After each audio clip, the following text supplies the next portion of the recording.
बातचीत को आगे बढ़ाने के पहले दरअसल हम एक डेटा आपके सामने रख देते हैं। दरअसल ये डेटा है महाराष्ट्र का, जो 2024 ओपिनियन पोल जो टाइम्स नाउ मैरिज ने किया है उसका डेटा आपके सामने रखते हैं। ये ओपिनियन पोल है, जाहिर सी बात है, भी तो नतीजे तो जब चुनाव होंगे, जब वोट पड़ेंगे तब आएंगे उस वक्त की, क्योंकि सबसे ज्यादा नजर इस वक्त जो लगी हुई है वो 2 राज्यों के ऊपर लगी हुई है, बल्कि क्या है कि 3 राज्यों के ऊपर लगी है। बंगाल के ऊपर नजर लगी हुई है। सबको लगता है कि वहां पे ममता बनर्जी जो है वो एक अच्छी लड़ाई लड़ सकती है, और पिछली बार जो बीजेपी को 18 सीटें मिली थी तो वो कम हो सकती है, और बीजेपी को उम्मीद है कि इस बार वो 18 को बढ़ा के ममता से आगे निकल सकती है। उसी तरीके से उत्तर प्रदेश को लेकर भी कहा जा रहा है कि उत्तर प्रदेश से बीजेपी को पिछली बार 64 सीटें मिली थी, क्या इस बार वो उस आंकड़े को बेहतर कर पाते हैं? नहीं कर, अगर करते तो उनकी संख्या और बढ़ जाएगी, जैसा कि 400 के बारे में बातचीत की जा रही।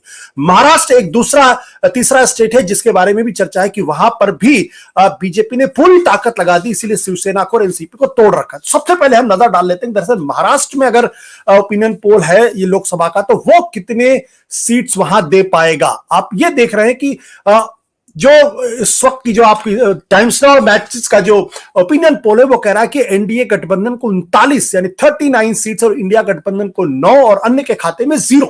यहां महत्वपूर्ण बात यह है कि अब से कुछ साल पहले तक जब बीजेपी और शिवसेना के बीच में गठबंधन टूटा था और उसके बाद शिवसेना, एनसीपी और कांग्रेस मिलकर सरकार बनाई थी, तब सबको यह लग रहा था कि दरअसल महाराष्ट्र के अंदर इस बार खेल हो जाएगा और बीजेपी की जमानतें जब्त हो जाएंगी। लेकिन उसके बाद शिवसेना टूटी, फिर एनसीपी टूटी, और अब शिवसेना, एनसीपी के टूटे हुए घटक बीजेपी के साथ है और जो बची हुए घटक वो कांग्रेस के साथ है। और आंकड़े ये कहते हैं कि कांग्रेस, बीजेपी अपनी इस रणनीति में कामयाब दिखाई पड़ती। सत्य हिंदी का ऐप डाउनलोड करें गूगल प्ले स्टोर पर।